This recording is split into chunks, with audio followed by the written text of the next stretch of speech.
नमस्कार, हमारे खास कार्यक्रम में स्वागत है आपका। आप देख रहे हैं एनडीटीवी मध्य प्रदेश छत्तीसगढ़। मैं हूं अमृत तिवारी। एक से बढ़कर एक चुनावी वादे, राजनीतिक दलों के बीच वादों की प्रतिस्पर्धा, नतीजे में मुफ्त की तमाम योजनाएं और इन मुफ्त की योजनाओं पर फिदा होते वोटर्स। लेकिन क्या आपको अंदाजा है कि इससे कई राज्यों की आर्थिक सेहत किस हद तक बिगड़ रही है, और यह भी कि राज्यों की आर्थिक सेहत बिगड़ने का असर आप पर क्या होगा, भविष्य में प्रदेश की हालत क्या होगी। आज हम नेशनल स्टॉक एक्सचेंज की अलर्ट करने वाली रिपोर्ट पर बात करेंगे और जिन सवालों का हम जिक्र कर रहे हैं, एक तरफ आपको टेलीविजन स्क्रीन पर दिखा रहे हैं, और उन सवालों के जवाब भी तलाशेंगे। आप हमें कॉल भी कर सकते हैं, अपनी राय रख सकते हैं। हमारा नंबर है 8178999182। एक बार फिर से आपको नंबर बता देते हैं और आप इस नंबर पर फोन करके हमसे संपर्क कर सकते हैं। आप अपनी राय हमारे इस लाइव शो में रख सकते हैं। हमारा नंबर है 8178999182। इस नंबर पर आप हमसे संपर्क कर सकते हैं। हमारे साथ एक खास पैनल भी होगा और इन तमाम सवालों को टटोलेंगे, लेकिन उससे पहले एक खास रिपोर्ट आपको दिखाते हैं। सरकार कई तरह की योजनाएं चला रही हैं। कई ऐसी योजनाएं हैं जो कि फ्रीबीज की तरह भी हैं, जो कि काफ़ी पहले शुरू की गई थी, लेकिन कई ऐसी योजनाएं हैं जो सरकार चला रही है। हाल ही में वित्त विभाग ने कुछ योजनाओं को लेकर एक तरह से प्रबंधन के लिए रोक भी लगा दी है कि पहले आप जो है क्या कुछ खर्चा आ रहा है, कितनी ज़रूरी वो योजना है वो बताइए, उसके बाद ही आपको योजनाओं का जो है वो पैसा मिल पाएगा। लेकिन ऐसे में जहाँ मध्य प्रदेश सरकार ने कर्ज लिया है और ले भी रही है, कहीं ना कहीं आम आदमी पर भी, व्यक्ति जो अपने घर का खर्चा चलाता है, उस पर कर्ज का बोझ देखने को मिलता है। अगर एक तरह से देखा जाए तो मध्य प्रदेश सरकार भले ही कर्ज लेती हो, आम आदमी भी इस कर्ज के अंतर्गत इस तरह से आता है कि सभी पर, आम आदमी पर जो कि टैक्स भर रहे हैं उन पर भी एक कर्ज जैसा हो जाता है। कई लोग हमारे साथ मौजूद हैं, उनसे बातचीत करेंगे और जानेंगे कि किस तरह से सरकार की जो मुफ्त योजनाएं हैं वो कितनी फ़ायदेमंद है या नहीं, और बाकी योजनाओं का क्या।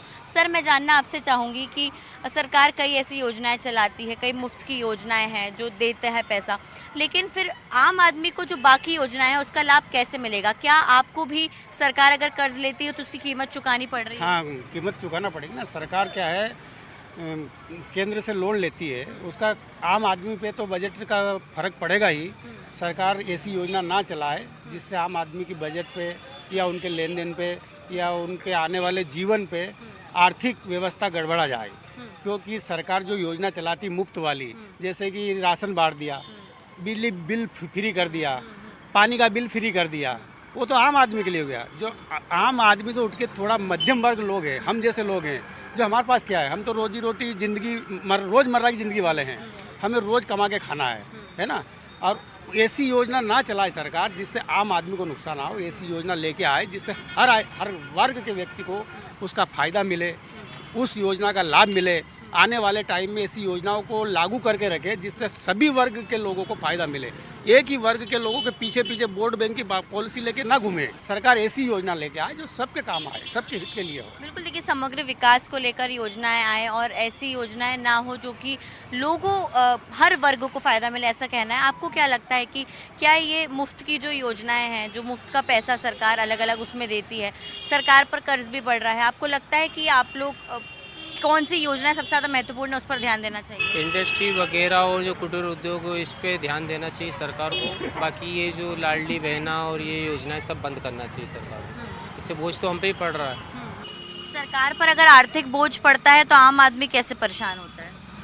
भाई, बोझ तो हमारे ऊपर भी पड़ा है। सरकार कर्जा लेती है, अब पता लगा बिजली का बिल बढ़ा दिया उन्होंने, ठीक है, मकान का टैक्स बढ़ा दिया उन्होंने, टैक्स भी देते हैं मकान का, वहाँ बोझ बढ़ जाता है हमारे ऊपर। ये चीज़ है। आप जॉब करते हैं? आप जॉब करते हैं? Yes ma'am. रोजगार आसानी से उपलब्ध है? यस मैम, आसानी से उपलब्ध है। सरकार कर्ज ले रही है अभी केंद्र से। कई ऐसी योजनाएं चलती है जो फ्रीबीज जिसको हम कहते हैं, मुफ्त की योजनाएं। आपको लगता है कि इससे आम आदमी पर भी इफेक्ट पड़ता है और ये ज़रूरी योजना पे? ये गलती आम आदमी की है, क्योंकि आज इंसान, हर आदमी ये चाहता है कि फ्री में हर की चीज़, मैं भी सेल्स करता हूँ यहाँ पे, लोग ये चाहते हैं कि फ्री में हर चीज़ मिले। ऐसा हो सकता है कि फ्री में हर चीज़ मिले?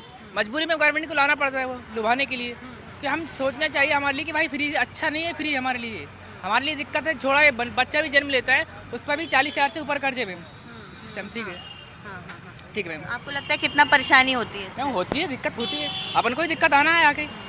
मैं आप देखिए, एक छोटा सा बच्चा जन्म ले रहा है, उस पर भी कर्ज हो रहा है, तो आगे दिक्कत आएगी। यानी कि आदत खत्म करनी, फ्री देना बंद कर देना चाहिए। करना ही चाहिए, फ्री का तो होना ही नहीं चाहिए कुछ चीज़। लेकिन फ्री में अगर देते हैं तो वोट भी तो मिल जाता है। मैम, जनता को सोचना चाहिए, हमारे लिए सोचना चाहिए कि भाई एक छोटा सा बच्चा जन्म ले रहा है, उसमें 40-42 हज़ार का कर्ज हो रहा है स्टार्टिंग से, तो कहाँ तक अच्छा है मैम ये? टिकना चाहिए।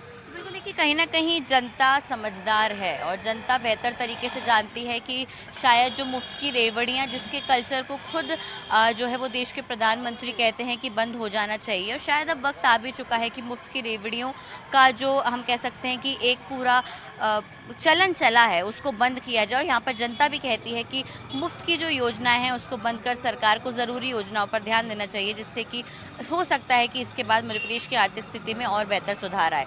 भोपाल से कैमरा पर्सन राजू बाथम के साथ अमृतांशी जोशी, एनडीटीवी। तो सवाल गंभीर है, पर देखना होगा कि सवाल को किस तरीके से देखा जाता है। आने वाले वक्त में सरकारें इस सवाल पर कैसे फैसला लेती है। हमारे साथ एक खास पैनल चढ़ा हुआ है, सबसे आपका परिचय कराते हैं। हमारे साथ डॉक्टर प्रिया भावे जी हैं, चिकित्सक, बहुत बहुत स्वागत है आपका। और हमारे साथ विजय सरदाना साहब हैं, एग्रीकल्चर बिजनेस एक्सपर्ट, आपका भी बहुत बहुत स्वागत है। इसके साथ साथ हमारे साथ डॉक्टर प्रियदर्शनी नायक हैं, शिक्षाविद, बहुत बहुत स्वागत है आपका। और डॉक्टर महेंद्र सिंह हैं, राजनीतिक विश्लेषक। आप सभी मेहमानों का बहुत बहुत स्वागत है। चर्चा की शुरुआत महेंद्र जी आपसे करना चाहेंगे। आप राजनीतिक विश्लेषक हैं और आपने काफ़ी वक्त तक पत्रकारिता भी की है। एक बड़ा सवाल ये कि सरकारें फैसला कैसे लेती हैं? क्या राजनीतिक दलों के लिए ये मजबूरी है या फिर कर्ज लेकर इसे दिखावा कहेंगे आप?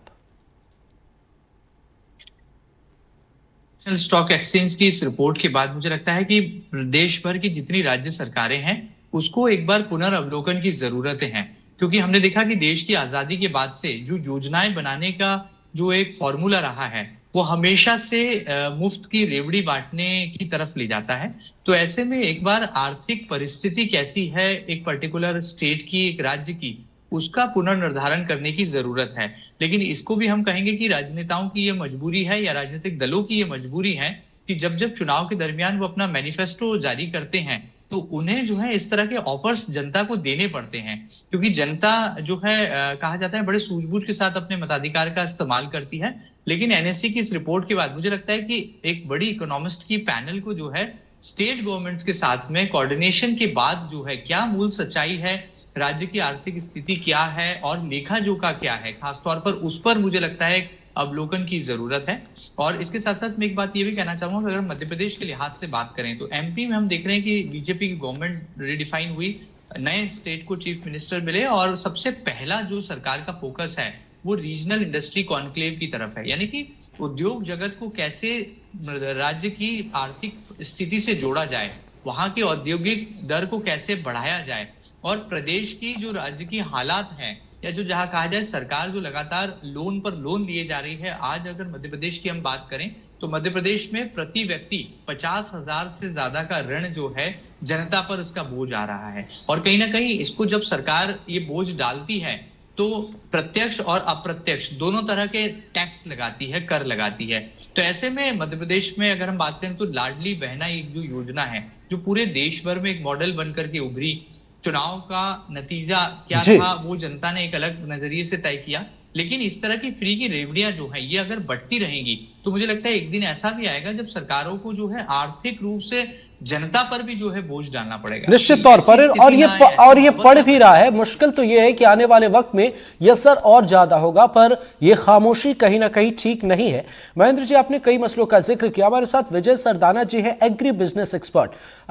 विजय जी, आपसे हम जरा समझना चाहेंगे कि व्यापार जगत पर या फिर अगर हम बात करें एग्री बिजनेस पर कितना असर पड़ता है सरकार की ये जो योजनाएं हैं, ये जो फैसले हैं, कितना इसका असर आप देख पा रहे हैं?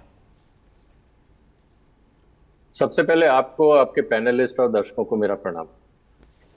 देखिए, एक बात तो हमें समझना पड़ेगा कि दुनिया में कुछ भी फ्री नहीं है।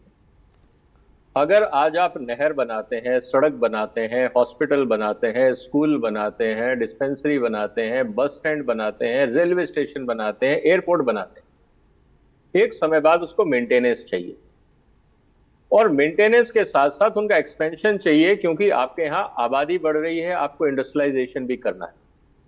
उन सब के लिए चाहिए पैसा। अगर आज आपकी आमदनी है मान लीजिए 50 पैसे और आप उसको सारा रेवड़ी बांटने में खर्च देते हैं, तो अल्टीमेटली क्या होगा? आप ही का इंफ्रास्ट्रक्चर, आप ही के कंट्री में जो बेसिक इंफ्रास्ट्रक्चर है वो खराब होगा, चरमराएगा। फिर जो लोग आपके यहां इन्वेस्ट करना चाहते हैं वो इन्वेस्ट नहीं करेंगे। आप जो एम्प्लॉयमेंट जनरेट करना चाहते हैं वो एम्प्लॉयमेंट जनरेट नहीं होगा। जब इन्वेस्टमेंट नहीं होगा, एम्प्लॉयमेंट जनरेशन नहीं होगा, स्टेट गवर्नमेंट के रेवेन्यू घटेंगे, और जब रेवेन्यू घटेंगे तो आपके यहां पे डेवलपमेंट नहीं, डी ग्रोथ होगी। आपके यहां जो क्वालिटी ऑफ लाइफ है वो खराब होगी। ये एक साइकिल है। दुख की बात यह है कि जितने भी पॉलिटिशियन हैं, इररेस्पेक्टिव ऑफ पॉलिटिकल पार्टीज, किसी को जेब से 5 पैसे भी नहीं देने पड़ते जितनी रेवड़ियां वो अपने चुनाव प्रचार में घोषणा करते हैं। अल्टीमेटली बोझ पड़ता है आम आदमी पर ही। अब सवाल इस बात का है कि क्या इस तरह के कल्चर को रोका जाए या नहीं। इसीलिए मेरा एक public interest litigation supreme court में भी है, जिसमें मैंने सुप्रीम कोर्ट से निवेदन यह किया है कि आप एक आदेश पारित करें, जो भी इलेक्शन मैनिफेस्टो में आप घोषणाएं करते हैं उस इलेक्शन मैनिफेस्टो में एक फाइनेंस पेज होना चाहिए जो ये बताए कि जितनी भी आपने घोषणाएं करी हैं इस पे टोटल खर्चा कितना होगा, और ये जो खर्चा है ये कहां से आएगा। आप अभी जो खर्चे हो रहे हैं उनको काट के इधर शिफ्ट करोगे, जनता पे टैक्स बढ़ाओगे, आप लोन ज्यादा लोगे, या सिर्फ ये हवाबाजी है, जनता को मूर्ख बनाना है और करना कुछ नहीं है। कहने का मतलब है जब तक आप इलेक्शन मैनिफेस्टो में ट्रांसपेरेंसी और अकाउंटेबिलिटी नहीं लाएंगे तो ये जो लॉलीपॉप की कल्चर है, इररेस्पेक्टिव ऑफ पॉलिटिकल पार्टी, आप किसी भी पार्टी के मैनिफेस्टो उठा लीजिए, ये इसको मैं बोलता हूं इलेक्शन की रिश्वत। अगर कोई पार्टी ये बोलती है कि हम रिश्वत नहीं देते, तो सत्ता में आने के लिए पहले दिन जब आप रेवड़ी बांटते हो वो अपने आप में एक इलेक्शन रिश्वत है जी। तो बगैर रिश्वत के ना चुनाव लड़ा जा रहा है। जी विजय जी हमारे साथ एक कॉलर जुड़ गए हैं, सरबजीत नाम है, पठानकोट से है। बहुत स्वागत है आपका एनडीटीवी में। क्या सुझाव देंगे आप, क्या सवाल है आपके?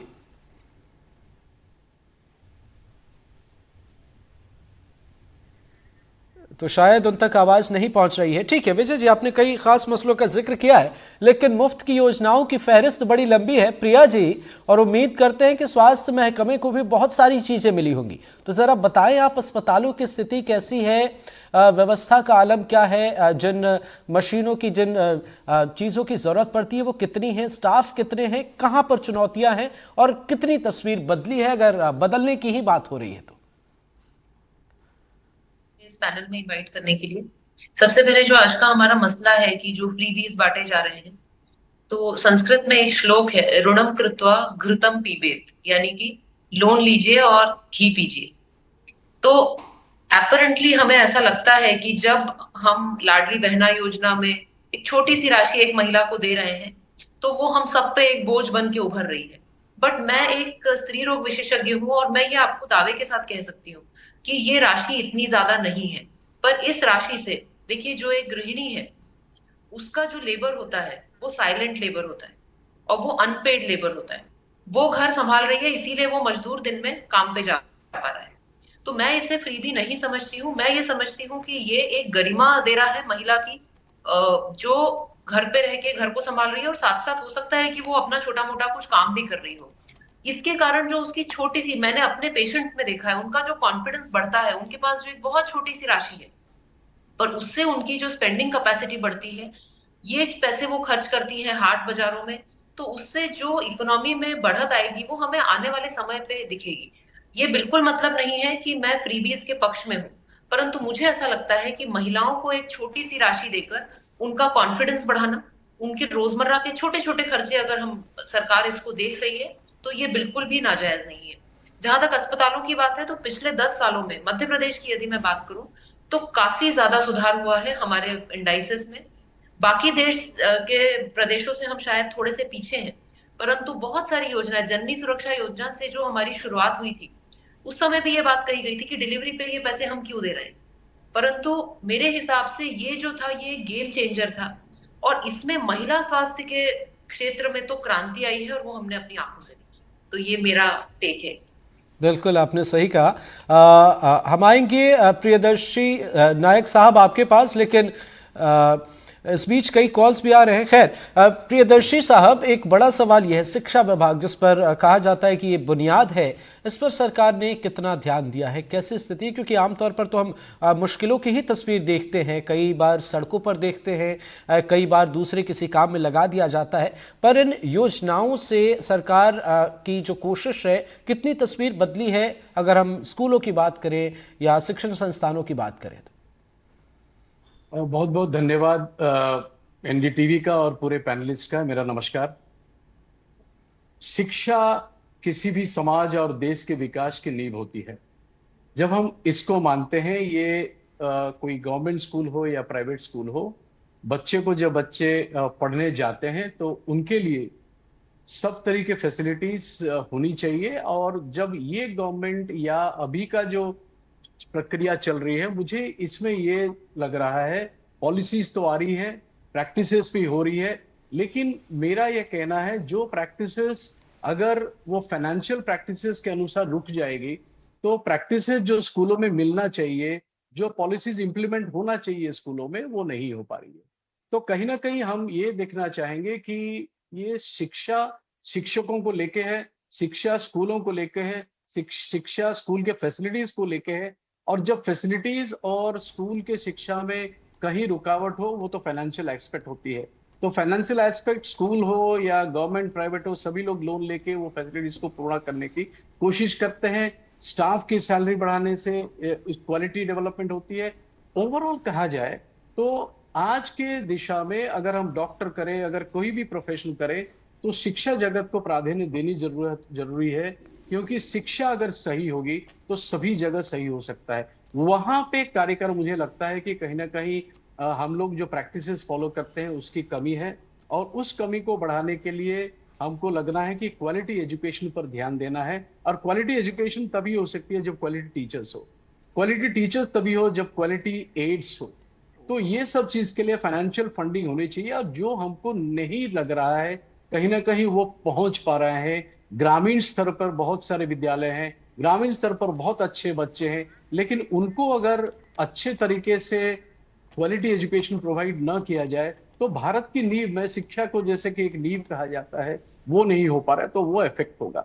मेरा मानना है कि जितने भी सारे चीजें प्रावधान हम लोग आज डिस्कस कर रहे हैं, बिजनेस सेक्टर में हो, हॉस्पिटल सेक्टर में हो, हर तरह के सेक्टर्स हो, मैं चाहता हूं कि शिक्षा सेक्टर की बहुत प्राधान्य देनी पड़ेगी, और वो सेक्टर में हर तरह की चीजें अवेलेबल हो सके ताकि क्वालिटी एजुकेशन बच्चों तक पहुंच सके।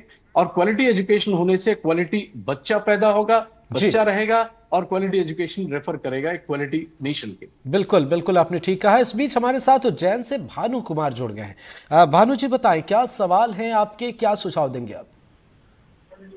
साहब जी, एनडीटीवी को मेरा यह सुझाव है कि जी किसी भी राज्य की भानु जी हम सुन रहे हैं, आप अपनी बात रखें। किसी भी राज्य की स्थिति खराब नहीं है। कारण, हेलो, हाँ, कारण क्या है? कुल मिलाकर ये जो अधिकारी लोग हैं, ये जितना टैक्स आता है, ये सब आपस में ही नंबर 2 में करके सब अपनी जेब गरम कर रहे हैं। आज कर्मचारी छोटा बाबू से लेके बड़ा बाबू तक के पास में ये इतना सारा पैसा कहां से आया है? जो नहीं ठीक है, ये तो ठीक है, लेकिन भानु जी नेशनल स्टॉक एक्सचेंज ने जो आंकड़े पेश किए हैं वो बेहतर नहीं है। नहीं, वो गलत दिए हैं। ठीक, बहुत बहुत शुक्रिया भानु जी, आप हमारे साथ जुड़े, बहुत बहुत शुक्रिया। तो हमारे साथ कुछ खास मेहमान भी हैं। महेंद्र जी, हम किस तरीके से देखें ये जो रिएक्शन सामने आ रहे हैं पब्लिक की तरफ से, आम लोगों की तरफ से, और ये एक दो नहीं है, ये हजारों में है, लाखों में है, क्या ये क्या आप देखते हैं, क्या ये माइंड वॉश समझेंगे आप कि जो आंकड़े हैं उससे भी लोग इत्तेफाक नहीं रखते, या फिर ये क्या है, इन्हें कन्विंस किया गया है, या हालात कुछ जमीन पर अलग ही ये देखते हैं? बिल्कुल। अमृत जी, मुझे लगता है कि इस पैनल में बहुत सारे सीनियर सब्जेक्ट एक्सपर्ट्स हैं, तो मैं यहाँ ये बताना चाहूंगा कि जिस तरह से लगातार ये जो फ्री की रेवड़ी का जो पैटर्न बना हुआ आया है, राजनीतिक तौर पर अगर हम देखें तो जो स्थितियां हैं अलग अलग राज्यों की, इसका एक बार आत्म अवलोकन पुनर् इस पर मंथन करने की जरूरत है। लेकिन इसमें एक चीज मैं ऐड ऑन करना चाहूंगा कि जैसे फ्री बीस की बात लगातार निकल रही है, मध्य प्रदेश की लाडली बहना योजना जो है, इसके अलग अलग फॉर्म जो है हमें अलग अलग राज्यों में दिखाई देते हैं और फ्री बीस को लेकर पॉलिटिशियंस पर लगातार अटैक भी होते हैं। लेकिन मैं यहाँ बताना चाहूंगा, जिस तरह से देश की सरकार ने आयुष्मान भारत एक योजना शुरुआत की, उसमें कहा गया कि बुजुर्गों के इलाज का जो खर्च है वो सरकार वहन करेगी। तो यहाँ पर हम जनता को सर्विसेज डिलीवर कर रहे हैं जी, रादर देन जी हम उनको जो है किसी भी तरह की राशि दे रहे हैं। तो यहाँ पर आप देखिए कि फॉर्मेट क्या है स्कीम का और उसकी कितनी जरूरत है, उसकी ग्राउंड ऑन अर्थ रियलिटी कितनी है, उसका कितना एनालिसिस किया गया है, उस पर भी फोकस करने की जरूरत है। निश्चित तौर पर आपने एक बड़े मसले का जिक्र किया है कि क्या ये फैसले जो है, मैंने शुरुआत में भी इसका जिक्र किया था कि ये जो डिसीजन लिए जा रहे हैं लॉन्ग टर्म इसका एक बड़ा इफेक्ट हो सकता है। हमारे साथ मेहमान हैं और एक सवाल लेंगे, लेकिन उससे पहले प्रिया जी कुछ कहना चाहती है। प्रिया जी प्लीज। जी बिल्कुल, जैसा महेंद्र जी ने कहा कि आयुष्मान भारत एक ऐसी योजना है जिसमें हम अगर निशुल्क भी अपने बुजुर्गों को इलाज देते हैं जी, तो वो बिल्कुल सही बैठेगा और वो बहुत आवश्यक है क्योंकि सरकार का यही काम है। जब हम महिलाओं की बातें करते हैं तो मुझे ऐसा लगता है कि यदि किसी महिला के पास एक बहुत छोटी सी राशि है, कुछ 100 रुपए, कुछ 1000 रुपए एक महीने में, तो उसके कारण उसका एक सिंपल अगर उसको टैबलेट खरीदनी है, वो सरकारी अस्पताल में गई, उसे कुछ दवाइयां लिखी हैं, वो नहीं मिल पा रही हैं, तो मुझे ऐसा लगता है कि इनडायरेक्टली इस योजना से अगले आने वाले समय में हम महिलाओं के अंदर बहुत ज्यादा एम्पावरमेंट देख पा रहे हैं। और ये कहना गलत होगा कि ये योजना के कारण लोग जीत रहे हैं। योजना वाकई में अच्छी है, इससे लोगों के जीवन में फर्क पड़ रहा है, इस कारण आपको जो परिणाम है वो देखने को आ रहे हैं। और कुछ चीजों का परिणाम तुरंत आता है, कुछ चीजों का परिणाम दूरगामी होता है। तो किसी महिला का कॉन्फिडेंस बढ़ाने का जो परिणाम है वो मुझे ऐसा लगता है पर्सनली कि वो बहुत अच्छा दिखाई देगा आने वाले समय में। और इसका इम्प्लीकेशन न केवल चिकित्सा पर होगा परंतु बच्चों की शिक्षा पर भी होगा, क्योंकि बच्चों के छोटे मोटे खर्च जब माँ बिना किसी से मांगे, बिना किसी के सामने हाथ फैलाए कर सकेगी तो बच्चे स्कूल में कंटिन्यू होंगे, इसका चांस ज्यादा रहेगा। ये भी एक पहलू है निश्चित तौर पर। विजय जी, इन तमाम मामलों के बीच हम जरा ये समझना चाहेंगे लॉन्ग टर्म इम्पैक्ट या इफेक्ट आप क्या देखते हैं, व्यापार पर, राज्य पर क्या असर पड़ सकता है इसका? देखिए, जहां तक बात है लॉन्ग टर्म इम्पैक्ट की, ये बहुत सिंपल है, आप इसको असेस कर सकते हैं। अगर राज्य सरकार के पास पैसा नहीं है तो दो ही तरीके हैं, या तो उसको बाजार से जाके लोन लेना होगा और या फिर उसको अपने यहां पे टैक्स लगा के रिसोर्सेज मोबिलाइज करने होंगे, और तो कोई तरीका नहीं है। अगर हमने अभी से फाइनेंशियल डिसिप्लिन नहीं किया तो दो ही कारण होंगे, जैसा मैंने कहा कि आपको लोन लगातार बढ़ाते लेना पड़ेगा। इसका मतलब यह है कि हर आने वाले साल में जो आपका लोन बुक है वो बढ़ता जाएगा। इसका मतलब जो आप जनता से पैसा इकट्ठा कर रहे हैं, ज्यादा से ज्यादा आपको वो इंटरेस्ट पेमेंट में देना होगा। उदाहरण के लिए मैं आपको बता देता हूं, मध्य प्रदेश का एग्जांपल देते हैं। 2022-23 में मध्य प्रदेश जो लोन लिया है बाजार से, उस पे 19,453 करोड़ रुपए ब्याज दे रही है। 24-25 में यह ब्याज बढ़ के हो गया 27,400 करोड़। अब आप ये समझिए कि ये सिर्फ ब्याज है, इसमें मूल नहीं जोड़ा गया है। अगर यही चलता रहा तो आपका जो टोटल रेवेन्यू है स्टेट का, अब आप समझिए इस बात को कि जो रेवेन्यू है उसका कितना हिस्सा आपको ब्याज के रूप में देना पड़ेगा। यह पैसा अगर आप वेस्टफुल एक्सपेंडिचर नहीं करते, जो एसेंशियल है वो जरूर करिए, लेकिन जो राजनीति के लिए वेस्टफुल एक्सपेंडिचर किया जाता है, अगर आप वो नहीं करते तो ये पैसा या तो हॉस्पिटल अपग्रेडेशन में जाता या स्कूलों के अपग्रेडेशन में जाता। देना तो पैसा पड़ेगा, लेकिन जिन लोगों ने 2022-23 में लोन लिया और 19,000 करोड़ का खर्चा किया, लोन पे ब्याज दिया, और आज जो 27,000 ऑलमोस्ट 8,000 करोड़ एक्स्ट्रा दे रहे हैं जी, उस किसी भी नेता की जेब से 1 रुपए भी ब्याज नहीं जा रहा है, यह जनता का जा रहा है। इस बात को आपको समझना होगा। बिल्कुल, तो यही कारण बात है कि घुमा फिरा कर एक जो discipline साधारण बहुत जरूरी है। शब्दों में कहा जाता है कि कान सीधे न पकड़कर दूसरी तरफ से पकड़ लिया गया, वही चीजें हैं। प्रियदर्शी जी, प्रिया जी ने कई मसलों का जिक्र किया है, जैसे सरकार की ये योजनाएं हैं तो उसका असर भी धरातल पर नजर आता है।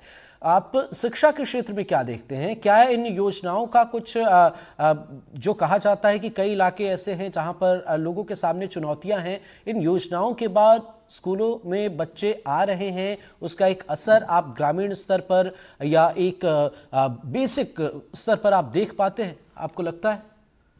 देखिए, ये बिल्कुल इम्पोर्टेंट बात है कि कितने ड्रॉप आउट्स हो रहे हैं बेसिकली विलेजेस में। ऐसे इतने सारे स्कीम्स लगाए हुए हैं सरकारों ने, और उसके नजर के अनुसार मुझे लग रहा है कि जो बच्चे लास्ट 5 साल से हमने एक एनालिटिकल रिपोर्ट देखा है कि शहरों में तो बात छोड़िए, गांव में बच्चे स्कूल में आने में झिझकते थे, अभी थोड़ा उसमें बढ़ोतरी हुई है।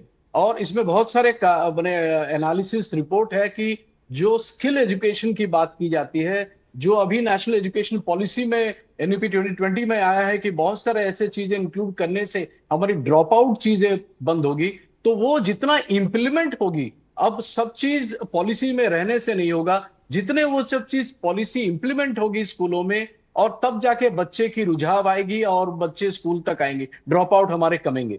तो मेरा मानना है कि बहुत सारे ऐसे आपके रिसोर्सेस ऐड करनी होगी स्कूलों में, वो शहरी स्कूलों में हो, ग्रामीण स्कूलों में हो। शिक्षकों की क्वालिटी बढ़ानी पड़ेगी, और जो फैसिलिटीज होनी चाहिए स्कूलों में बच्चों को एंटर करने के लिए, स्कूल आने के लिए, वो सब चीज बढ़ानी होगी, तभी जाके बच्चे स्कूल में आएंगे और बेहतर होगी। लेकिन मेरा मानना है अभी कुछ सालों में, 2-3 सालों में, आफ्टर 2020 जो पॉलिसी आने के बाद से ये रुझाव हमने देखा है, हमने बहुत सारा एनालिसिस किया है बहुत जगह जाके, तो बच्चे का आने का स्कूलों में बढ़ा हुआ है। बिल्कुल, तो तस्वीरें कहीं ना कहीं बदलती हुई नजर आ रही है। फिलहाल हमारे साथ जुड़ने के लिए बहुत बहुत शुक्रिया डॉक्टर प्रिया भावे जी, विजय सरदाना साहब आपका भी, डॉक्टर प्रियदर्शी नायक साहब आपका भी, और महेंद्र सिंह साहब आपका भी। आप सभी मेहमानों का बहुत बहुत शुक्रिया। लेकिन एनएससी की रिपोर्ट एक अलर्ट की तरह है, सरकार को इस पर ध्यान देने की जरूरत है। हमारे इस खास कार्यक्रम में फिलहाल इतना ही। नमस्कार।